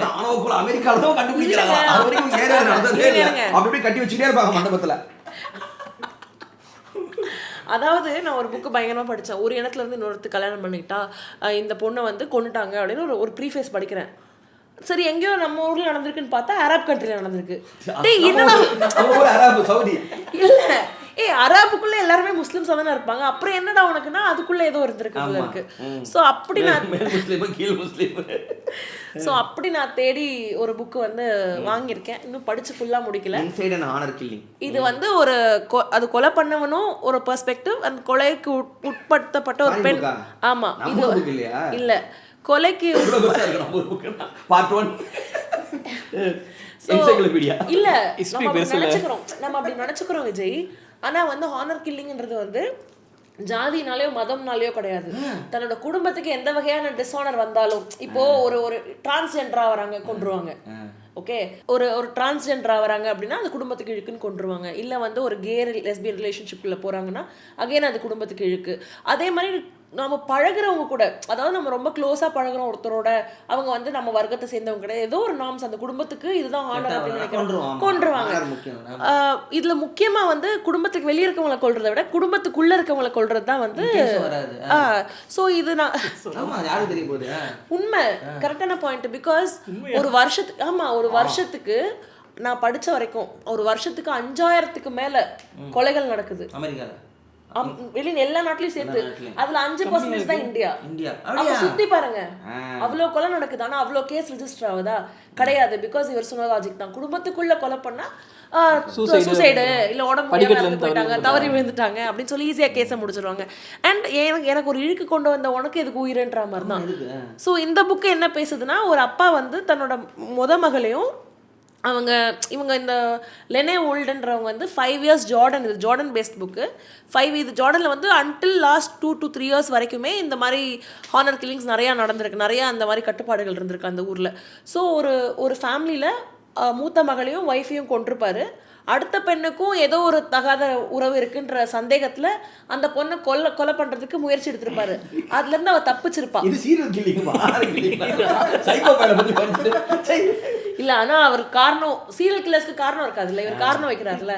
குடும்பத்தெல்லாத்தையும் கொண்டுட்டு எந்த குடும்பத்துக்காக கொலை பண்றாரு? அந்த ஹானரா இருக்குல்ல, எந்த குடும்பம்? அவர் குடும்பம் தான். அது இருந்தாலும் அவர் தலை நிமிர்ந்து நடக்கலாம்ல. அவரே சரி ஓகே. அது என்ன பிரச்சனைனா, நம்ம ஊரில் இந்த ஜாதி மறுப்பு மேரேஜ் ஆனால் கூட பாப்பா பார்க்க ஒரே மாதிரி தான் இருக்கும். ஃபாரின்ல டக்கு பிளாக் கட்டிட்டு வச்சு காத்துட்டு பாப்பா ஸ்பைரல் முடியோட ஐயோ வாட்ஸ்அப் அப்படின்னு அவங்களுக்கு கண்டுபிடிச்சிருவாங்க. நான் யா கலப்பு திருமணமா கொன்று அதுதான் பயம். ஏன்னா ரேஸ் வேற மாதிரி வேலை செய்யும். கேஸ்ட் கூட நமக்கு கண்டுபிடிக்க முடியாது, எல்லாம் ஒரே மாதிரி தான் இருப்போம். ஆனால் அது அப்படி இல்லை. டெக்ஸாஸில் உட்காந்துக்கிட்டு பேண்ட்டை கீழே போட்டுக்கிட்டு ரேப் பண்ணிக்கிட்டு வச்சுக்க, தாய் ஏய் தள்ளி போ வீட்டுக்குள்ளே வராத அப்படிம்பாங்க. அதனால டக்குன்னு ஷார்ட்கன் எடுத்துகிட்டு போயிடுவாங்க டாட்டாலாம். வேற ஒன்று ப்ரெப்பரேட்டரும் ஒரு விக்டிமும் அவங்களோட அவங்க தான் வந்து அந்த விஷயத்துல வில்லன். அது வேற இது வேற. ஸோ அவரும் அவரோட விக்டிமோட பெர்ஸ்பெக்டிவ்ல வந்து இந்த ஆத்தர் வந்து அந்த அவங்களோட எக்ஸ்பீரியன்ஸு அவங்களோட எமோஷன்ஸ் அது எல்லாமே கேப்சர் பண்ணியிருப்பாங்க. இந்த புக்கு இன்னும் ரீட் பண்ணி முடிக்கல, படிச்சுட்டு பொறுமையாக படிச்சுட்டு சொல்லுங்க. ஆப்பிரிக்க வேர்கள், அமெரிக்க ஆணவ கொலை, இல்லை ஜோர்டன் ஆணவ கொலை. அடுத்து வந்துட்டு பொருளாதாரம் பற்றி என் மகளுக்கு அளித்த விளக்கம், யானிக் ஒருநக்கிய. அவர் கிரீக். இவர் எழுதின வந்துட்டு புக்கு. இவர் வந்துட்டு கிரீக்கில் வந்துட்டு ஃபினான்ஸ் மினிஸ்டராக இருந்தார். முக்கியமான க்ரைசிஸ் டைமில் இவர் அங்கே வந்துட்டு ஃபினான்ஸ் மினிஸ்டராக ஒர்க் பண்ணியிருக்காரு. அங்கேருந்து அங்கே இருக்கிற க்ரீக் வந்துட்டு எப்படி கொண்டு வந்தார். இவர் நிறைய இம்ப்ளிமெண்ட் பண்ண ட்ரை பண்ணார், ஆனால் இவரை விடலை. அதனால் இவர் ரிசைன் பண்ணிட்டு பாதிலே வந்துட்டார். புக்கு போட புக் எழுத ஆரம்பிச்சிட்டாரு. பன்னீர் தான் ஏன் புக்கு போடணும். அப்போ அதுக்கு புக்கு போட ஆரம்பிச்சிட்டாரு. இது ஒரு குழந்தைக்கு இருந்துக்கிட்டு இங்கே இருக்கிற எக்கனாமிக்ஸ் வந்துட்டு எப்படி வேலை செய்யுது, கேபிட்டலிசம்னா என்ன, கம்யூனிசம்னா என்ன, சப்ளஸ்னா என்ன, எந்த டைமில் உங்களுக்கு எக்கனாமி தேவைப்படுது அப்படின்னா வந்துட்டு என்கிட்ட எக்ஸ்ட்ரா இருக்கும் போது தான் வந்துட்டு எனக்கு எக்கனாமியே தேவைப்படுது. இப்போ ஆப்ஸுக்கும் ஆவ் நாட்டுக்கும் இருக்கிற வித்தியாசம் தான் வந்துட்டு, இப்போ யார்ட்டையும் எதுவும் இல்லை அப்படின்னா எக்கனாமி தேவை கிடையாது. எல்லாத்துட்டையும் ஏதாவது இருக்குது அப்படின்னா அதை நான் எப்போ பிரித்து கொடுக்குறனோ அப்போ தான் எனக்கு எக்கனாமிக்கான நீடே வருது. இந்த மாதிரி தான் வந்துட்டு இந்த புக்கு இருந்துட்டு சொல்ல வரும். பாயிண்ட்லாம் பரணி பிடிப்பாரு. கரெக்டாக இது அதே மாதிரி எல்லாருக்கும் எல்லாம் தரும்போது தான் எக்கனாமிக்கான நீடு வருது. எல்லாத்துக்கெல்லாம் தேவைப்படும் போது இப்போ என்கிட்ட நிறைய இருக்கு. இப்போ 10 பேர் தான் இருக்கும், ஆளுக்கு ஒவ்வொன்று கொடுத்துட்டோம் அப்படின்னா பிரச்சனை கிடையாது. ஏன்னா என்கிட்ட 12 இருக்கு. சரி, இப்போ நான் ஆளுக்கு ஒவ்வொன்று கொடுத்துட்டேன், என்கிட்ட 2 எக்ஸ்ட்ரா இருக்கு. சரி, இப்போ அதை நான் யாருக்கு கொடுக்குறது? வச்சுக்கோங்க அப்படின்னு தான் தோணும். யார் வச்சுக்கிறது? அதை நீங்களே வச்சுக்கோங்க. அதுக்கு தான் எக்கனாமி. அந்த 2 நான் இன்னும் 10 மாத்தினா தான் 10 பேருக்கு தர முடியும். நான் எப்படி 10 மாத்துறது? அது இருக்கிற 10 பேர் வச்சு தான் நான் மாற்ற முடியும். அதுக்கு நான் எப்படி இன்வெஸ்ட் பண்ணணும், எப்படி நான் அதை மல்டிபிள் பண்ணணும், இதுதான் கேபிட்டலிசம். இது எல்லாமே எக்கனாமி ஓகே. எக்கனாமிக்ஸ் இப்படி தான் வேலை செய்யணும். இது அதே மாதிரி இவர் சொல்லும் போது எப்படி சொல்லுவார் அப்படின்னா வந்துட்டு எந்த இடத்துல இருந்துக்கிட்டு போகிற நீங்கள் இன்வேஷன்ஸ் நடக்குதுல்ல, அது எப்படி நடந்திருக்கும்னு சொல்லி பார்த்தீங்க அப்படின்னா லேண்ட்ஸ்கேப் பேஸ் பண்ணி தான் நடக்கும். ஈக்குவேட்டார் ரீஜன்ஸில் இருக்கிறதா இருந்துக்கிட்டு இன்வேஷன்ஸ் நிறைய நடந்திருக்கும். ஈக்குவேட்டார்லேருந்து நீங்கள் மேலே போக உங்களுக்கு இன்வேஷன்ஸ் இருக்காது, அங்கே இருக்கும் தான் இங்கே வந்திருப்பாங்க. அது எதுக்கு அப்படின்னா அக்ரிகல்ச்சர் நீட்ஸ் இருந்துட்டு உங்களுக்கு ஈக்குவேட்டார் ரீஜனில் தான் நிறையா இருக்கும். அக்ரிகல்ச்சர் நீட்ஸ் ஏன் ஈக்குவேட்டாரில் அதிகமாக இருக்குது அப்படின்னா அங்கே தான் உங்களுக்கு குளிரும் மழையும் சமமான நிலத்தில் கிடைக்குது. ஸோ இந்த ஒரு லாஜிக்கை பேஸ் பண்ணி தான் வந்துட்டு எல்லா இன்வெஷன்ஸும் நடக்கும். கைபர் கணவாய் எங்கே வருது? ஈக்குவேட்டருக்கு மேலே தானே. கைபர் கணவாய் தெரியல மேலே. ஓகே அம்மா கேட்டுக்கிட்டேன். அது இந்தியாவுக்கும் இதுக்கும் நடுவில் இருக்குது. அவருக்கு அது பூந்து வந்ததெல்லாம் அது வேறு மாதிரி. இந்த மாதிரி தான் அதுவுமே திருத்தவங்களுக்கு அந்த மாதிரி தான். அங்கங்கே வரும்போது அங்கே எதுவுமே இல்லை, மேய்ச்சல் இனத்தை சேர்ந்தவங்க தானே, அங்கங்கே மேய்ச்சிட்டு அப்படியே வரும்போது உள்ளார சொல்லி பூந்து வந்துட்டாங்க. இந்த புக் இருந்துட்டு இந்த மாதிரி எக்கனாமிக்ஸ் ரிலேட்டடாக என்னென்னலாம் போகுது அப்படிங்கிறத ஒரு 5 வயசு ஒரு 10 வயசு குழந்தைக்கு நான் எப்படி புரிய வைக்கிறனோ அந்த மாதிரி இருக்கிற ஆஸ்பெக்டில் இந்த புக் இது ரொம்ப முக்கியமான புக். இவ ஃப்ரிகனாமிக்ஸ் அப்படின்னு சொல்லிட்டு பெரிய ஒரு வேர்ட் இருக்குல்ல, அதை காயின் பண்ணது. ரைட், ஃப்ரிகனாமிக்ஸ். ரைட் யானிக்ஸ் பருஃபாக்கிஸ் காயின் பண்ணி டெக்குக்குள்ளார எப்படி கேபிட்டலிசம் ஒர்க் ஆகுது அதை பற்றி பேசுகிறது இவர் தான். இப்போ ஆனி இருந்துட்டு ஒரு புக் சொன்னாங்கல்ல, ஆர்ட் ஆஃப் ஸ்பெண்டிங் மணி அப்படின்னு சொல்லி சொன்னீங்கல்ல, அந்த புக்குக்கெல்லாம் அது கைண்ட் ஆஃப் ஃபினான்ஷியல் நாலேஜை பற்றி பேசுகிறது தான் வந்துட்டு இந்த புக்கு. அல்ல பணம் கடன் இருக்கு அப்படிதான். கடன் கீதும் நன்றும் ஃபினான்ஸ் சீரியஸ் என்ன சொல்லி கொடுத்தேன், கடன் தான் பணமாக மாறுது. ஆமாம், ஓகேவா. இது இருந்துட்டு சோமவல்லியப்பன் எழுதின புக்கு. 2004 அரௌண்ட் அந்த டைமில் இருந்துட்டு இவர் ஷேர் மார்க்கெட்டை பற்றி நாலேஜ் பேசிக்காக எல்லாத்துக்கும் கொடுக்கணும் அப்படிங்கிறதுக்காக எழுதின புக்கு தான் இது. இது வந்துட்டு மொத்தம் 9 பார்ட். ஷேர் மார்க்கெட் 1 and 2 அப்படின்னு சொல்லிட்டு இருக்கும். அதுக்கப்புறமேட்டு F&O பற்றி இருக்கும், கோல்டு, ஃபினான்ஸு, அதுக்கப்புறமேட்டு கடனை பற்றி இருக்கும், போர்ட்ஃபோலியோ எப்படி மேனேஜ் பண்ணுறது அப்படின்ற மாதிரியான எல்லாம் இருக்கும். நீங்கள் தமிழில் ரொம்ப இப்போ ஷேர் மார்க்கெட்டை பற்றி இப்போ யார் வேணாலும் ஃபினான்ஷியல் நாலேஜோ இல்லை ஷேர் மார்க்கெட்டை பற்றி ஈஸியாக சோஷியல் மீடியாவில் போட்டாங்க அப்படின்னா இப்போ அது ஒரு வைரல் ஆகிறதுக்கான ஒரு நல்ல டைம் இருக்கும். அது நீங்கள் அதை பார்த்து இது பண்ணுறதுக்கு முன்னாடி ஒரு இந்த மாதிரி ஒரு புக்கை நீங்கள் படிச்சிங்க அப்படின்னா உங்களுக்கு இதை பற்றி எல்லாமே சொல்லியிருப்பாங்க. கோல்டோ எப்படி ஒர்க் ஆகுது, கடன் அப்படிங்கிறது எப்படி ஒர்க் ஆகுது, கடனை நீங்கள் டெப்டை எப்படி நீங்கள் உங்களோட இன்வெஸ்ட்மெண்ட்டாக மாற்ற முடியும், பிஸ்னஸாக பண்ணும்போது தான் அதை நீங்கள் பண்ண முடியும். செலவு பண்ணீங்க அப்படின்னா அது வேறு கணக்கில் வரும். இதில் ஒரு கடனை பற்றி எழுதும்போது எடுத்து சொல்லியிருப்பாரு, நேர்மையாக இருக்கிறவனோட கடைசி ஆயுதம் தான் கடன் அப்படின்னு சொல்லியிருப்பாரு. அந்த அந்த ரொம்ப கரெக்டு. இல்லை அதுதான் இவர் இந்த ஷேர் மார்க்கெட்டை பற்றி இன்வெஸ்ட் பண்ணும்போது எப்படி சொல்லியிருப்பாரு அப்படின்னா, நீங்கள் பணக்காரனாக ஆசைப்பட்டு அதுதான் உங்களோட பிளானாக இருக்கும். ஆனால் வந்துட்டு நீங்கள் கடன்காரனாக நிற்போம்ல, அந்த கேம்லேருந்து எப்படி தப்பிக்கணும்னு சொல்கிறது தான் இந்த book. More and more defence game தான் இது. நீங்கள் ரொம்ப க்ரீடியாக இருந்தீங்க அப்படின்னா ரொம்ப போய் கடனில் மாட்டுவீங்க. நீங்கள் போதே பணக்காரனா பிறந்துரு முடிஞ்சு போச்சு, இவ்வளோ போதும் அப்படின்ற ஆஸ்பெக்டில் தான் இது எப்படி பேசணும் அப்படின்னா நமக்கு பணக்காரங்க இருக்குல்ல, நமக்கு தான் ஷேர் மார்க்கெட் எப்படி ப்ளே பண்ணணுங்கிறத அடிமையாகவே இருங்கடா. அடிமையில கொடுக்குற காசை தூக்கி போகிறதுக்கு இதை படிங்கடா, அவங்களுக்கு புரியும். உங்களுக்கு இது போர்ட்ஃபோலியோ மேனேஜ்மெண்ட், போர்ட்ஃபோலியோ முதலீடுகள். அடுத்து வந்துட்டு இது வந்துட்டு செபாஸ்டியன் அண்ட் சன்ஸ், அதோட டிஎம் கிருஷ்ணா எழுதின தமிழ் எடிஷன். செபாஸ்டியன் குடும்ப கலை அப்படின்னு சொல்லி மிருதங்க இருந்துக்கிட்டு எப்படி செய்கிறாங்க அப்படிங்கிறத மிருதங்க ஆர்டிஸ்ட் அவங்களோட லைஃப் ஹிஸ்ட்ரியை பற்றி பேசினதான் வந்துட்டு இந்த செபாஸ்டியன் அண்ட் சன்ஸ். இந்த புக் ரிலீஸ் ஆகும்போது பயங்கர கான்ட்ரவர்ஷியலாக டிஎம் கிருஷ்ணா எழுதுனது. டிஎம் கிருஷ்ணா ஆனால் அதை தமிழ் ட்ரான்ஸ்லேட் பண்ணிக்கிறாங்க. தமிழ் ட்ரான்ஸ்லேட் இங்கிலீஷ் எழுதினார் அவர். புரியுது. அவர் எப்படி இருந்துக்கிட்டு இவர் சொல்லும்போது நிறையா சொல்லுவார். சென்னை இருந்துக்கிட்டு எப்படி மிருதங்கத்துக்கு இதாக இருக்குது, இங்கே ஏன் கர்நாடிக் இசை இவ்வளோ பெருசாக இருக்குது, தஞ்சாவூரில் தான் அது பெருசாக மேஜராக இருந்துச்சு, அங்கே இருந்தவங்க இங்கே எப்படி வந்தாங்க, இங்கே வந்ததுலேயே இவர் சென்னையை ரெண்டாக பிரிப்பார். மயிலாப்பூர் ஆழ்வார்பேட்டெல்லாம் ஒரு மாதிரியான சென்னை, நமக்கு தெரியும். நீங்கள் வந்துட்டு மடிப்பாக்கம் அதெல்லாம் வந்துட்டு வேறு மாதிரி சென்னை. இந்த மடிப்பாக்கத்தில் இருக்கவங்க எதுக்காக இருக்காங்க அப்படின்னா வந்துட்டு இந்த ஆழ்வார்பேட் மயிலாப்பூரில் யாரெல்லாம் அவங்களுக்கு கீழே வேலை செஞ்சாங்களோ அவங்களுக்கு வேலை செஞ்சவங்க தான் மடிப்பாக்கத்தில் இருப்பாங்க. அது வந்துட்டு லோ கிளாஸ் மயிலாப்பூர். மடிப்பாக்கமே பாடுறா. அது இவர் நமக்கு அதுவே அக்சஸ் இல்லையா? நமக்கு மயிலாப்பூர் லோ கிளாஸ் கூட நம்மளை அலோவ் பண்ண மாட்டாங்க. இவர் சொல்லும் போதே சொல்லணும்னா இந்த ஆழ்வார்பேட் மயிலாப்பூர் எல்லாமே ஒரு இன்விசிபிள் வால் மாதிரி இருக்கிற ஒரு ஏரியா தான். அதுக்குள்ளார உங்களால் நினைச்சாலும் பெருசாக உள்ளார் அக்ரகாரம் அப்படின்னு சொல்லுவார். அது தோல் எப்படி செய்கிறாங்க, ஒரு மிருதங்கம் செய்யணும் அப்படின்னா வந்துட்டு அது எந்த மரத்தில் செய்யணும், அதுக்கு எந்த தோல் யூஸ் பண்ணணும், அதுக்கு நீங்கள் கயிறு கட்டுறீங்க அப்படின்னா அந்த கயிறை எந்த மாட்டிலேருந்து எடுக்கணும் அப்படிங்கிற வரைக்கும் எல்லாத்தையுமே ஒரு டீட்டெயிலாக சொல்லியிருப்பார். எத்தனை லேயர்ஸ் ஆஃப் மிருதங்கம் இருந்துக்கிட்டு அந்த சர்க்கிள் இருக்குல்ல, அதில் ஃபஸ்ட்டு ஒரு லேயர் இருக்கும், உள்ளார ஃபஸ்ட்டு வெளியில் இருக்கிறது ஆட்டோடது, நடுவில் இருக்கிறது எருமை அப்படின்னு சொல்லி நினைக்கிறேன், எருமையோடது, அதுக்கு பின்னாடி இன்னொரு லேயர் இருக்கும், அதுவுமே இருந்துட்டு மாடோட. இந்த மாதிரி எப்படி செய்யணும் அப்படிங்கிறது எல்லாத்தையுமே சொல்லியிருப்பாரு. இவர் சொல்லும் போது என்ன சொல்லியிருப்பாரு அப்படின்னா, நீங்கள் என்ன கர்நாடிக் மியூசிக் எல்லாமே இல்லை எப்படி பண்ணாலுமே கூட அது உங்களுக்கு பார்க்குறதுக்கு ஹை கிளாஸ் பீப்புள் பாடின மாதிரி இருந்தாலும் அது இன்ஸ்ட்ருமெண்ட் செய்கிறது எல்லாமே வந்துட்டு ஒரு லோ கிளாஸ், ஒரு மிடில் கிளாஸ், ஒரு லோயர் காஸ்ட் பீப்புள் தான் வந்துட்டு செய்ய முடியும். அந்த லோயர் காஸ்ட் பீப்புளை யார் செய்கிறாங்க அப்படின்னா மாற்றி சொல்லு கிறிஸ்டியன்ஸ். ஆக்சுவலி இப்போ உங்களுக்கு வந்துருச்சுல்ல இந்த கேள்வி இருக்குல்ல, அந்த கேள்வியை இருந்துக்கிட்டு பாலக்காட்டை எங்கே இருக்கார்ல அவருக்கு அந்த இது வந்துச்சு. ஃபஸ்ட்டு அவர் இந்த மிருதங்கத்தை எப்படி செய்கிறாங்க அப்படின்னு சொல்லி பார்க்கும்போது மாடை அறுத்து அந்த மாட்டு தோலை எடுத்து தான் எல்லாமே பண்ணுறாங்க.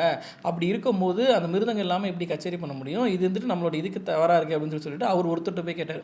காஞ்சி வீகன்றம் ஏதாவது பண்ணலாமா அப்படின்னாரா? காஞ்சி இவர் இருக்காருல்ல சங்கராச்சாரியார், அவர்கிட்ட போய் அவர் கேட்டார். அவர் அதுக்கு இருந்துட்டு எப்பயும் போல் என்ன சொன்னார் அப்படின்னா வந்துட்டு உன்னோட வேலை பாடுறது தான், என் ப்ராடக்ட்டை மட்டும் நீ யோசிய, உனக்கு அது மிருதங்கமாக தானே, ப்ராசஸை பற்றிலாம் கவலைப்படுற அப்படிங்கிற சாப்பிட்றது தானே, உணவு தானே, உள்ளதானே. அது கரெக்டு தான். நான் இல்லைன்னா இந்த ஒரு நீங்கள் கேட்குறீங்கல்ல, அது அவங்க எல்லாத்துக்குமே இருந்திருக்க தான் செய்யுது. ஆனால் அவங்களுக்கு அது முக்கியங்கிற நீங்கள் இது எல்லாமே இருந்துட்டு நீங்கள் அதுக்கு மேலே அவங்க கட்டி அமைச்சிக்கிட்டது தானே, வேணும்னா மாற்றிக்கலாம், வேணாம் அப்படின்னா விட்டுக்கலாம், அவங்களோட கன்வீனியன்ஸ் தானே இது. அந்த கன்வீனியன்ஸ்க்கு மிருதங்கம் இல்லாமல் உங்களால் கச்சேரி பண்ண முடியாது. ஸோ மிருதங்கம் வேணும், அதனால் அது ஓகே.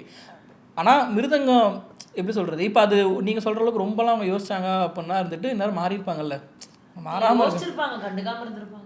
அதை தான் நானும் சொல்கிறேன், அவங்களோட கன்வீனியன்ஸ் தான் எல்லாமே. அவங்களுக்கு அது ஓகேனா ஓகே, இல்லைனா இல்லை. இதுதான் கடைசி வரைக்குமே அவங்களுக்கு இருக்குது. ஹையர் காஸ்ட் பீப்புளுக்கு எப்பயுமே எப்படி அப்படின்னு சொல்லி பார்த்தீங்க அப்படின்னா வந்துட்டு அவன் செய்யறதெல்லாம் கரெக்ட். இந்த புக்கு ஃபுல்லாகவே இருந்துக்கிட்டு அவர் இருந்துட்டு இந்த மாதிரி மிருதங்கத்தை பற்றி பேசுகிறது தான். இதுக்கு முன்னாடி அவர் 2 புக்கு எழுதியிருந்தார். கர்நாடிக் மியூசிக்குள்ளார் எப்படி இருந்துக்கிட்டு தாழ்த்தப்பட்டவர்களோ லோ காஸ்ட் பீப்புளோ இருந்துட்டு வரதில்லை அப்படிங்கிறத பற்றி இவர் அதை பேசிட்டு அதுக்கு இன்ஸ்ட்ருமெண்ட் செய்கிறத பற்றி பேசாமல் இருந்துச்சுன்னா நல்லா இருக்காதுன்றதுக்காக ஒரு 4 வருஷமாக வந்துட்டு ஃபுல்லாக ரிசர்ச் பண்ணி இந்த புக்கை எழுதப்பட்ட புத்தகம். இந்த இதுதான் அந்த படமாக வந்துச்சா ஜி பிரகாஷ் படம்? மேபி இன்ஸ்பயர் ஆயிருக்கலாம். ஆனால் அந்த ஜிபி பிரகாஷ் கூட அந்த சீன் வருதுல்ல, அதை பற்றின ஒரு சீக்வன்ஸ் வந்துட்டு இந்த புக்ல வரும். ஒருத்தர் வாசிக்க ட்ரை பண்ணி போயிருப்பாரு, ஆனால் அவங்களை விட மாட்டாங்க. கடைசியில் அவர் இருந்துக்கிட்டு ஆனால் அவர் இவங்க எல்லாத்தோட நல்லா வாசிப்பார். அது நார்மல் தான். அதுக்கப்புறமேட்டு அவர் திருப்பி மிருதங்கமே செய்யறதுக்கு இதை பரம்பரையாகவே இருந்துட்டு மிருதங்கமாக செய்கிற ஒரு இதுவுமே வந்துட்டு இதில் இருக்கிற டிஎம் கிருஷ்ணா வந்து ஏன் அவரோட வீடியோ கமெண்ட்லாம் வந்து இவெல்லாம் நமக்கு இழுக்கு, இவெல்லாம் ஏன் கெஸ்ட்டாக கூப்பிட்டீங்கன்னு திட்டுறாங்கன்னா அதுக்கான எடுத்துக்காட்டு வந்து இந்த புத்தகம் இந்த மாதிரி புத்தகம் தான். ஸோ இதில் ஒரு இன்னொன்று சொல்லியிருப்பாரு, மேக்ஸிமம் வந்துட்டு இந்த மிருதங்கம் செய்கிறது எல்லாமே இருந்துட்டு கிறிஸ்டியன்ஸ் தான் செய்கிறாங்க அப்படின்னு சொல்லிட்டு. எஸ், இதில் அதில் இருந்துட்டு ஒரு முருகன் கோயிலுக்குள்ளார ஒரு கிறிஸ்டியன் கடை வச்சு அதை மிருதங்கம் செஞ்சுட்ருப்பாரு. ஸோ அது அவங்க எதுக்காக மாறினாங்க அது எல்லாத்த பற்றியுமே ஒரு இதில் டீட்டெயிலாக பேசியிருப்பாரு. எந்த இடத்துலையுமே பெருசாக சமரசம் செய்யாமல் இது தப்புனா தப்பு, இது இப்படி தான் இருக்குது அப்படிங்கிறத பற்றி பேசியிருப்பாங்க. ஸோ ரொம்ப முக்கியமான book. So Sebastian Kudumbakkalai by TM Krishna, Tamil Aravindan. அவ்வளோதானே? ஸோ இதுதான் இந்த வருஷம் இலக்கிய குரங்குகள் நாங்கள் எல்லோரும் உட்காந்து படித்தது. ஸோ பரணியோட இது கொஞ்சம் அதிகம் அந்த வருஷம். நான் வந்து தமிழ் இலக்கியம் புதுசாக இன்ட்ரோடியூஸ் ஆகியிருக்கேன். ஸோ அது ஒன்று போயிட்டுருக்கு. ஜெயமோகன் ராஜ் அன்றைக்கி வந்து சமூக பார்வை வந்து போயிட்டுருக்காங்க. சௌமியா வந்து எப்பொழுதும் போல் ஆப்பிரிக்கை முடித்து விட்டு தான் அடுத்த கண்டத்துக்கு வருவது என்று தெளிவாக இருக்கிறார்கள். ஸோ இப்போ நாங்கள் சிங்கப்பூர் வந்திருக்காங்க, ஆசியா வந்துட்டாங்க, அடுத்து இந்தியாவுக்குள்ளே வந்துடுவாங்க. ஸோ நீங்களும் இந்த வருஷம் நீங்கள் படித்த சிறந்த புக்குகள் ஏதாவது கமெண்ட்டில் வந்து சொல்லுங்கள். அடுத்த வருஷம் அடுத்த இது ஜான் வந்து இது புக் ஃபெஸ்டிவல் வருது, அதையும் நம்ம சேனலில் கவர் பண்ணலாம். வந்திருக்கிற புதிய புக்கை பற்றிலாம் தொடர்ந்து பேசலாம். ஸோ நன்றி. இலக்கிய குரங்குகள் லைக் பண்ணுங்கள், ஷேர் பண்ணுங்கள், சப்ஸ்கிரைப் பண்ணுங்கள், மெம்பர் ஆகுங்க. நன்றி. Happy new year. இனிய புத்தாண்டு வாழ்த்துக்கள்.